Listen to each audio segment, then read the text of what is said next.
Hello, and welcome to Creepycore and Folklore, the show about creatures, encounters, old tales, and myths.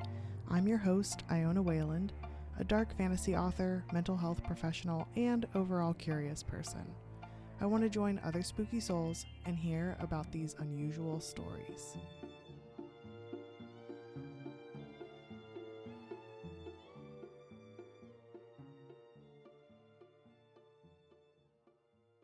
Hello, spooky soul. This is Creepycore and Folklore. It's an extra special episode. We're visiting another CCFL guest. Joining us today is the curator of the Golem Museum, Rabbi Josh Fixler.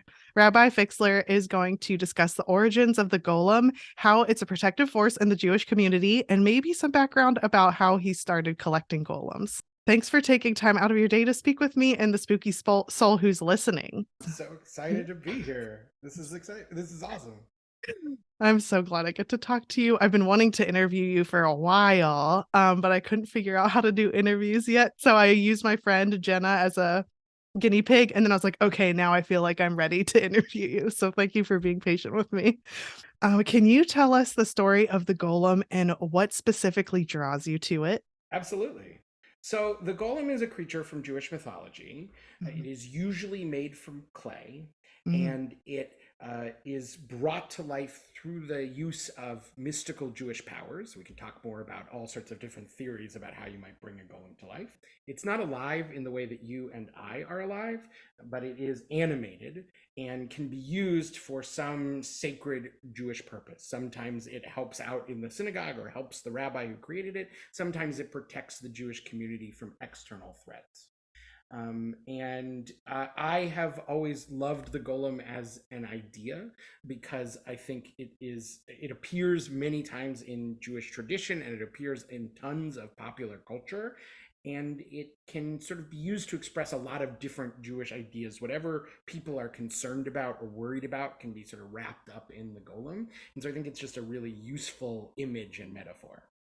That's pretty cool. I didn't realize that it was like its job was to have a purpose and that it was brought to life a specific way, but it's not the same alive as like a human would be. Yeah, so the Jewish idea is that the only human beings in partnership with God can create life with a soul. Mm. And the golem is animated, but it doesn't have a soul. And most golem stories, the golem can't talk because one of the expressions of a human soul is our creative ability to speak. Or maybe the golem can speak only in sort of yes and no kind of phrases, but can't engage in that creative functioning that's really a sign of our the sort of godly soul that's inside of us. Interesting. I like the how there's different like I don't know another word for it, but like hierarchies of souls, and that the only one that is like a soul is the one that has like divine intervention, so to speak, or like divine creation, and then only through partnership. There's a wonderful story about Abraham, that when God had made Abraham the first Jew, God wanted to give Abraham a present because God was so excited about having the first Jew. And God, when Jews give presents, they give books. So God wanted to give Abraham a book. So God goes to the Mhm. Torah and Mhm. says, "Hey Torah, I have this the first Jew, and the Torah is the five books of Moses, the Mhm. beginning of the Jewish Bible." And God says, I'd love to give you to Abraham. And the Torah says, no, I've been promised to Moses, and I'm a one book kind of one person kind of book. Mhm. I'm saving myself, and so no thanks. So God goes to the Sefer Yetzirah, which is this ancient mystical book of creation, Mhm. and says, Sefer Yetzirah, and we have this wonderful guy named Abraham. Can I give you to him? And the Sefer Yetzirah says, yeah, absolutely, that sounds great. So God gives the Sefer Yetzirah to Abraham, and God says, if you study this for long enough, then you will know the secret tools that I use to create the universe, and you'll be able to create life. So Abraham goes and studies it for like 3 years, and he tries and tries and tries to wrap his head around how to create life. And after 3 years, he comes back to God and he's like, God, I studied the book. I know it inside and out, but I don't know anything more about how to create life. And God says, you idiot. Only I can create with one. Human beings create with two. You got to find yourself a study partner. So Abraham Mhm. goes, he finds what in Hebrew is called a chavruta, a study partner, a Mhm. study buddy, and they study together for a year. And within a year, he knows how to create golems. So there's this idea of like the kind of life that God can create by God's self Hmm. being different from the kind of life that human beings create when we are engaged in a really sacred act of sex. And then Hmm. there's the kind of life that we can create that uses mystical powers but isn't alive in an ensouled sense.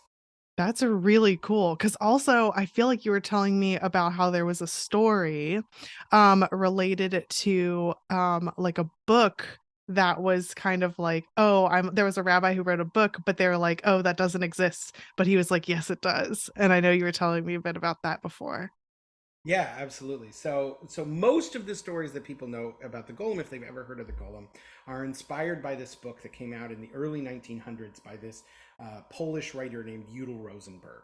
And Udall Rosenberg writes this book called The Mysterious Deeds of the Maharal of Prague. The Maharal was this actual historical rabbi, Rabbi Judah Loew, who was the chief rabbi of Prague. His sort of name, when made into an acronym, becomes this word Maharal. And he really existed, really lived in the 16th century in Prague. And Udall Rosenberg writes this mythology, some of which probably predates him, and some of which he invented whole cloth. But he in the beginning of his book, there is this author's note about how he found this manuscript at the ancient library of Mainz, and he got permission to take the manuscript and to translate it. And the manuscript was written by Judah Loew's son-in-law, describing his deeds. And this is sort of never before heard stories, but it's from the horse's son-in-law's mouth. Mhm. And the next page of the book is a bill of sale from the Great Library of Metz, saying that he has permission to take the manuscript and translate it. Of course, none of that ever happened. The manuscript doesn't exist. The Great Library of Metz doesn't exist. He made all of that up.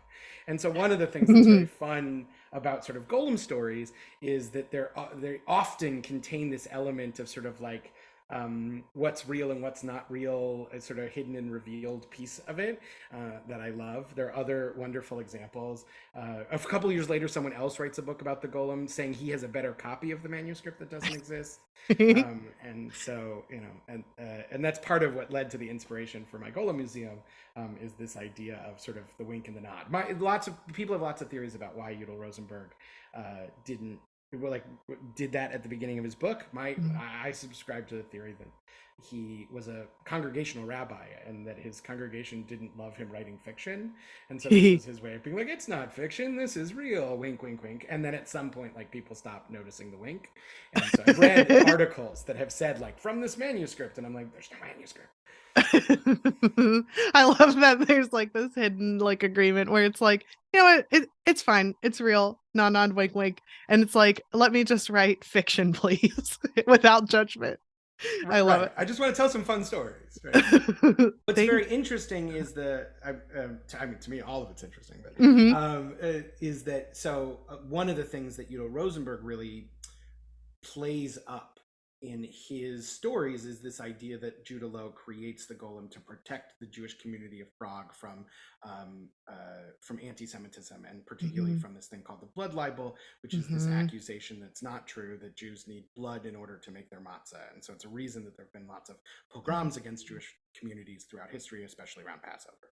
Yeah. And so in Udall Rosenberg's telling, the Golem is really created because of this serious threat to the Prague Jewish community. The Hmm. irony is that Judah Loew lived at a time that we call sort of the golden age of Prague Jewry, when like there weren't major threats to the Jewish community at the time, historically speaking. Like, he wrote Hmm. books of philosophy. My thing is like, you don't write books of philosophy when people are trying to kill you.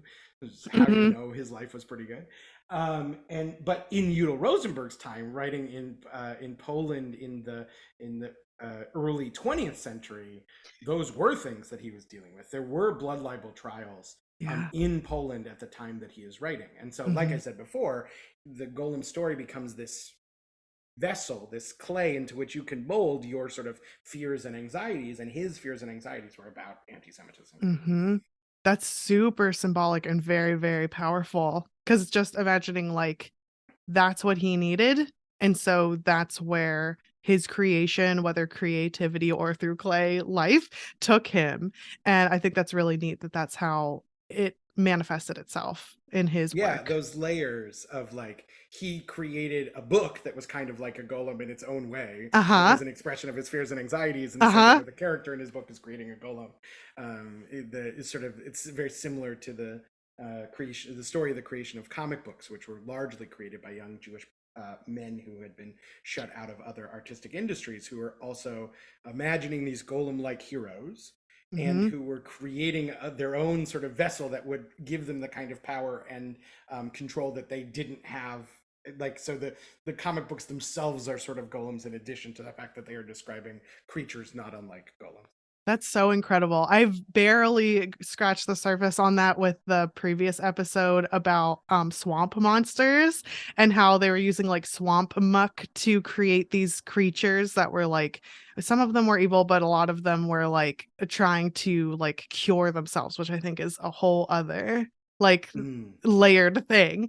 But Yeah, I also your Swamp Thing episode has made me start down a whole path that like will be months of untangling about golems and Swamp Things. So thanks for that. welcome to this rabbit hole obsession. I'm so glad. And I, of course, the entire time pronounced it incorrectly. So super sorry about I that. am here, like my mission in life. If I contribute nothing else to the world, it will be this one thing, which is that I believe that the creature from Lord of the Rings Mm-hmm. and the Jewish mythological creature Mm-hmm. should be pronounced differently. I think Agreed. Gollum from Lord of the Rings should be pronounced Gollum, and I think the Jewish mythological creature, because of the vowel, and now we're getting into rabbi Hebrew nerdy mode, should be pronounced with a long O, Golem. I love it. And the plural of Golem is Glamim. Oh, thank you for saying that. I have been adding an S like I a dummy. listen. I also do that all the time. Golems is easier to say than glamim, but the technical Hebrew plural is glamim. Glamim, like M-I-M at the end. Yes. Okay. Eem is a masculine plural ending in Hebrew. Oh, interesting. That is such a powerful background, and you've been able to connect with so many people because of the golem. Um, I'm wondering, like, what made you decide collecting and any kind of modern day, like, symbolism you've noticed. So I have been collecting golems since I don't know when it started. Like Mhm. as long as I can remember, it was before college, for sure, Mhm. and which was um, 20 years ago. And I was recently unpacking some stuff from childhood that my father had given me, and found like golem stuff in that. So I like it's been a long time. And I Mhm. don't even totally know what initially attracted me to it. I know that I went to a class on a golem with a teacher I really respected, Mhm. Joel Grissaver, when I was in high school at a conference. Mhm. That was very impactful on me. As he told golem stories, we made a giant clay golem in the middle of the room. That's really Um, cool. yes, it was very powerful. And I know my rabbi growing up gave at least one sermon about the golem. I've subsequently found that. I wondered if that set in, but Mhm. I've been collecting golems for as long as I can remember, and I have hundreds of them. Mhm. I have golem figurines and golem artwork and comic books about the golem, and I have posters, and it just like there's a wall in my office that's just golem art. And at some point, when my wife and I lived in New York, I started referring to our apartment as the South Brooklyn Golem Museum, and Amazing. she did not think that that was funny. Um, and then I had this epiphany that the Golem Museum needed an Instagram. Mhm. So for about a year now, I have been pretending that the Golem Museum is a real museum, Mhm. and that it has an Instagram account. I believe in the film The Newsies. We're a union just by saying so. We're a Mhm. museum just by saying so. And like I post about debates between management and the curators and the interns, and just like the joke is it's all me, because like I I'm love I'm it. calling back to Udall Rosenberg here. Uh-huh. Fake things about the golem is an important part of the golem. Mhm. And so I post, I try and post once a week. Life is busy, Mhm. with some sort of golem related paraphernalia, and everything Mhm. you'll see on the Instagram account is stuff I really own, Or now people have started sending me artworks and things that they have created, pictures and scans of things, and which I love to sort of Mm-hmm. see what other people are doing with the golem and why they're engaging with it, and what sort of meaning they're taking from it. And I've been sharing some of that too. So if you want to follow the Golem Museum, you can follow us on us. See, it's us, like it's not just me. On Instagram at golem_museum. Also on Twitter, same handle, but I'm not tweeting quite as much.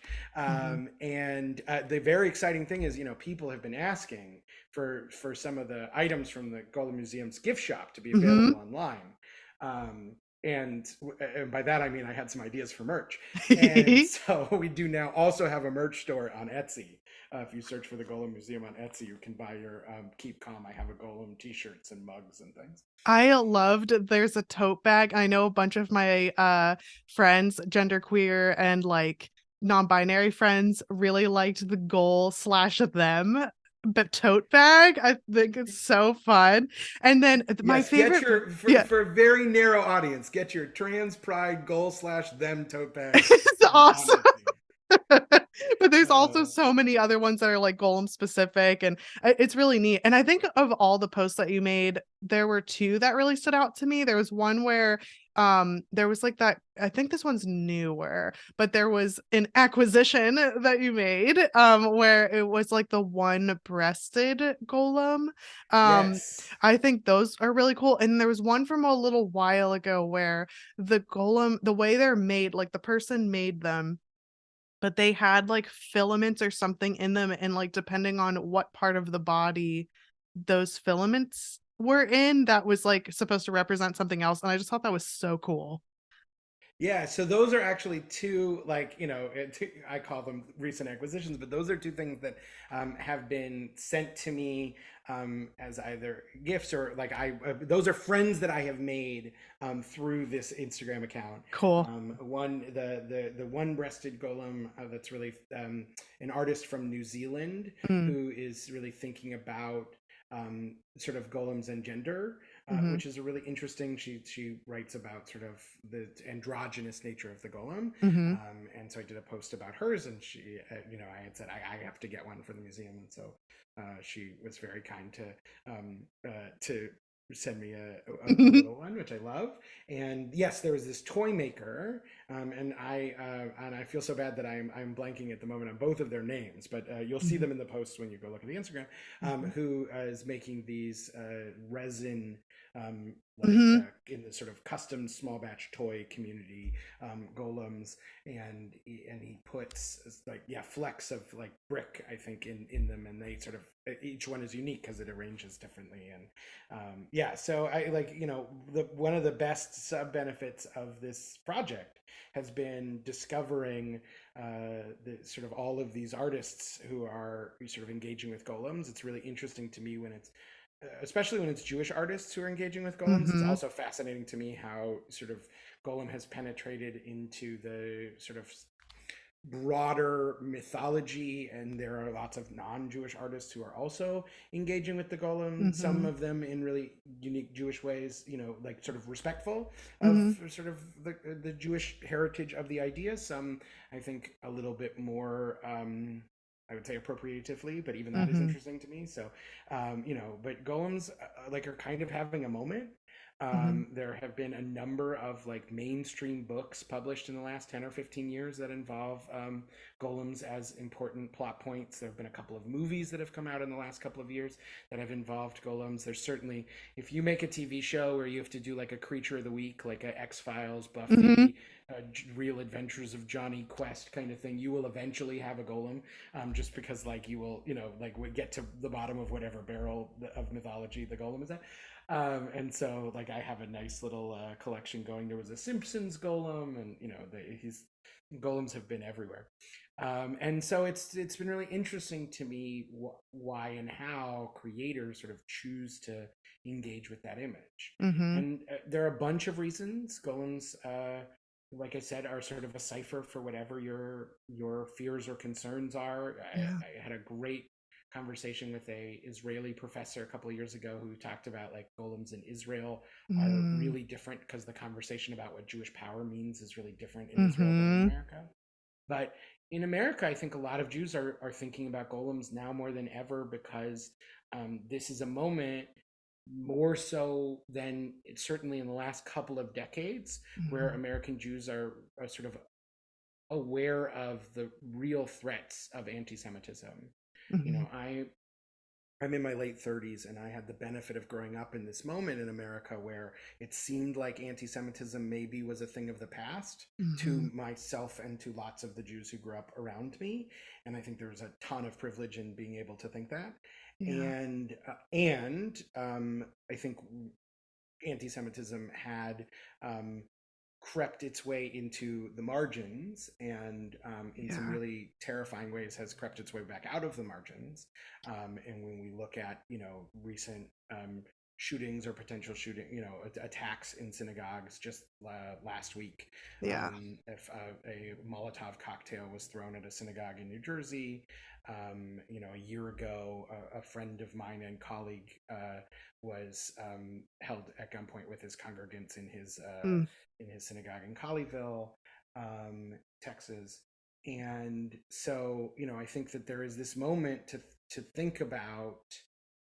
I gave a sermon. I'm a congregational rabbi in my free time when I'm not running a fake museum on Instagram. I gave a sermon a couple of years ago about the rise of anti-Semitism called "Do We Yeah. Need a Golem?" Wow. I'm so sorry. And it doesn't go away. Thank you. I appreciate that, and it's powerful. And I think that one of the things that has happened over the last few years has been this sort of mainstreaming of hatred that is like that targets all kinds of different minorities, and this sort of reclaiming of white nationalism Yeah. and Christian hegemony and supremacy and Yeah. all of these things that affect all sorts of minorities, Mhm. Jews amongst them, and not Mhm. exclusively, and not necessarily even most significantly.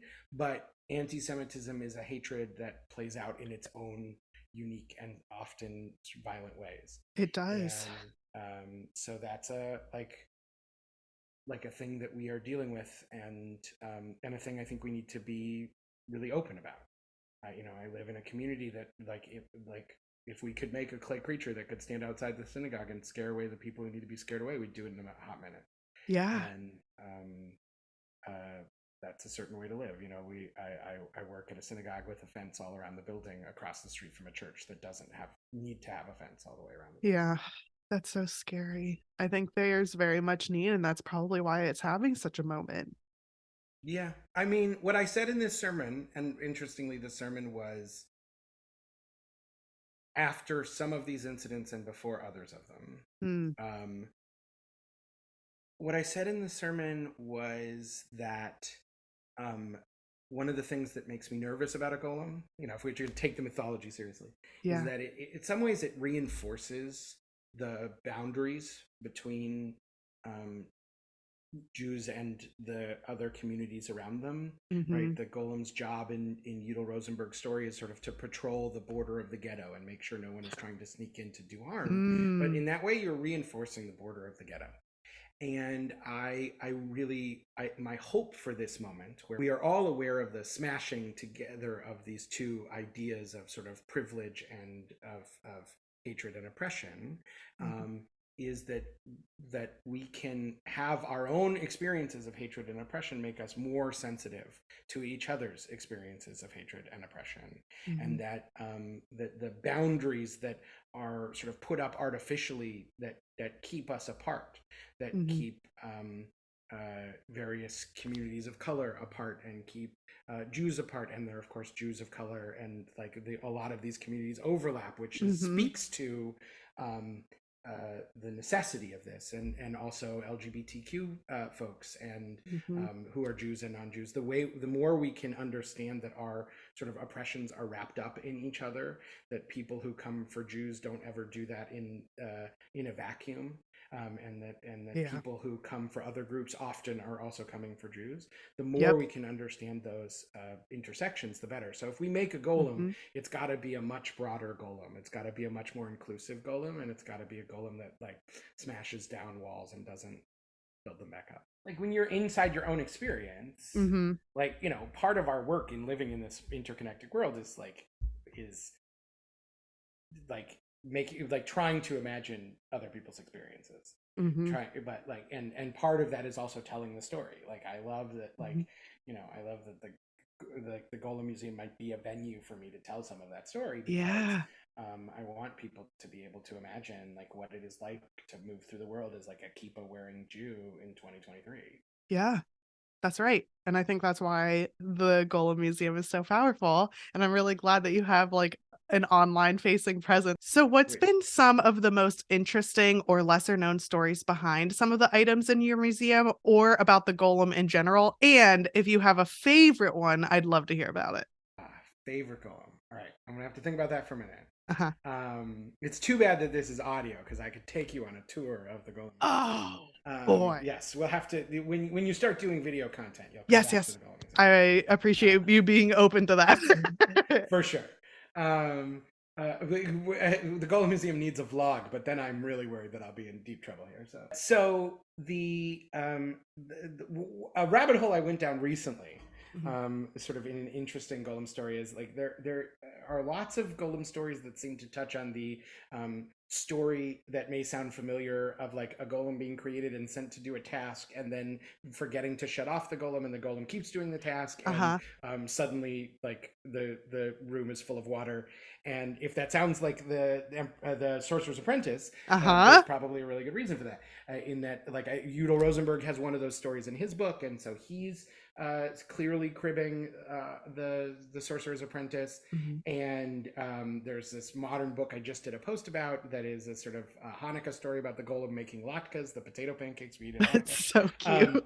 And so those are imitating the Sorcerer's Apprentice, but there's also some really interesting historical evidence that both maybe the guy who wrote the lyric opera, that is the like Mickey Mouse, like with the brooms, like, but the brooms were Golem related, it sounds like. So there's some evidence that the guy who wrote the music may have been inspired by a Golem story. There's decent evidence that the guy who wrote the original poem upon which the music is based had done some travel through Europe, including to Prague, and may well have known a Golem story before he wrote that. So there's this interesting sort of snake eating its own tail about Golem stories may have inspired the Sorcerer's Apprentice, which has subsequently inspired Golem stories. That's a really neat. Yes, I am like someday when I write the book, there will be a whole sort of chapter on that, which will be a lot of fun. So in terms of favorite Golems, I'll give two. One is just like I'm always looking for sort of the rarest, weirdest thing, and I'm a very easy person for my wife to shop for, because sometimes I'll just say like, this is the Golem that you're buying, including a couple years ago, I found on eBay, I have a bunch of alerts that eBay sends me when people post Golem stuff. The original transparency that was used to screen print the cover of a 1970s comic book featuring the Golem. And so not only do I own that comic book, but I also own like the actual original cover art for it, or the material that was used to make the cover art. So that's framed on a wall very prominently in our house, and that is very fun. Very cool. And that's just sort of nerdy, like I want to own the Golems that no one else can get their hands on. But awesome. Then there was one. I have a couple of commissions, and one of them is from a wonderful Etsy artist who I have become friends with through this sort of Golem loving community. Her name is Tsira, and she makes these little stuffed Golems that are delightful. And she made me a Ruth Bader Gins Golem. It is a RBG. It's a black Golem, and it's got the Javit neck thing, and it is just delightful. And all my daughters, my two almost 3-year-olds can go by that cabinet and go Golem, and they all that's the ultimate baby word. Yes. Right. I love Like that. if a new one comes, I'm amazed that they can process. Like if a new one comes home, they go, "Is that Golem?" Right? Like, Yes, it is. Yes, it is. yeah, It's yes. always yes. That's awesome. Ruth Bader Ginsburg's Golem has pride of place in the collection. I do know As that. she should. And I will say, and the other one, the other like thing that has some pride of place. I went to Prague a few years ago. Ooh. We went on a congregational trip, and I told the senior rabbi, like, "Dude, you have to take me. And I Like, needed to. listen, we are Uh, here. You if you must take me. employ the world expert in esoteric golem stuff, you got to take him with you to Prague." So off we go to Prague, and I brought an empty suitcase, and Good. I told my wife, "You don't have to buy me any presents this year. Just guilt-free Is shopping in Prague." And I yes. filled the suitcase with stuff. I have Excellent. but one of the things we did was there was this in the bottom, like uh, the basement of a four-story toy store, sort of like an FAO Schwartz kind of thing in Prague, is Yeah. the Golem virtual reality experience. And Ooh. I was like, if this is great, it's going to be great. And if this is terrible, it's going to be great. We have to do this. And it was great. It was actually like impressive technology. You like Yeah. have to go and help Judah Lowe make a golem and then control it and then put it to sleep. And you go through all these Wow. rooms while you're wearing this big headset and backpack, and it's all thing. And so I framed the ticket for that because that was like one of the greatest golem Wow. experiences of my life. Yeah. That's really neat. I love how the golems bring so many people together. I know I keep saying that, but it's true because who would Yeah. come up with that? That's Well, amazing. so there is an interesting thing, which like Golem has become a part of Czech folklore, like Ah, sort of secularly. There's a very famous, I want to say 1970s, but I could be wrong. Czech film called The Emperor's Baker that contains a whole oh, subplot about a golem, yeah. and so like non-Jewish Czech people know about the golem and sort of engage with that story. Hmm. When I was in Prague, I was there's this sort of street that connects the cemetery where Judah Lowe is buried and the Hmm. synagogue called the Alt Neushul, the Old New Synagogue, where Hmm. Judah Lowe was the rabbi. Hmm. And along it are just all these little shops selling different golems. So of course I spent So hours there. sweet. And there's a golem biscuit shop, or at least there was when I was there 3 years ago, that Oh, sell these little like individually wrapped golem biscuits in these tins. I still have the biscuits. I didn't eat them. They're in the museum. I don't know if there's that's kind of gross. And I was standing at the golem museum with my boss. So these two rabbis are standing, and this other person comes up and says to the shop owner, who I assume not to be Jewish, mhm. says to the shop owner, like, "What is this? What's a golem? Why are all these people here? Like, what is going on?" And I listened to this non-Jewish Czech shop owner explain to this other like tourist who had just found their way into the Jewish quarter, who had no idea what was going on, like the history of golem lore, while I Oh. stood there just like, this is the most interesting thing I've ever seen. Like I can only stop and stare at this point. Right. I shouldn't. I'm not going to open my mouth. I just like because clearly the golem biscuit guy has like a speech, prepared, but like, Yes. oh, I'm just what a gonna let great him day. do his spiel. I love Yeah, it. exactly. I love it. Okay, so before you Okay. go, I have a Okay. game that we can play, but it's Oh, Golem great. edition. Yeah. A golem game is my favorite kind of game. Okay, so I have some questions for you. And you have to tell me which ones you'd prefer. If you could have a golem made from any kind of earth material, what would it be? Ooh, that's a good. So, I mean, like golems, I'm a bit of a traditionalist. Like clay Okay. is the easy answer, Yes. and like the sort of rock and stone golem thing that has like pervaded into like Minecraft and other things, I'm not Yes. super down with. But Uh-huh. I've often thought that like maybe a snow golem Oh, might be useful, right? Like that, yeah. yeah. So if I couldn't have a clay golem, I'd go snow golem. It just seems like efficient and like single use golem. Yeah, single use golem. I love that. That is Then you don't have to efficient worry about it like going crazy and threatening the because townspeople it's because gonna it'll melt. melt. That's perfect. So if a golem were to assist you with anything you needed, what would you have them help you with?